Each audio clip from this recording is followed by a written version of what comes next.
சித்ரா பௌர்ணமி அன்னைக்கு அந்த கோவில்ல பெரிய உற்சவம் நடக்கிறது வழக்கம். அந்த உற்சவத்துல 4 நாட்டு ராஜகுமாரர்களும் அவங்களுடைய வீர தீரத்தை வெளிப்படுத்துவாங்க. மாணிக் தேஷோட ராஜகுமாரர் ரொம்ப வேகமாகவும் துல்லியமாகவும் அம்பு விடுறதுல திறமையானவர். ஜாம்நகரியோட ராஜகுமாரன் கதை யுத்தத்துல மகாவீரன்.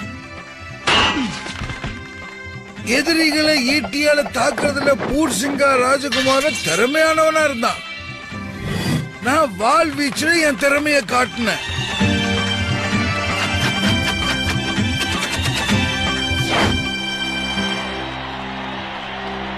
ஆனா கோலாகலமான அந்த உற்சவத்துல தான் திறமையை வெளிப்படுத்தினது ஒரு பகுதியா தான் இருந்தது.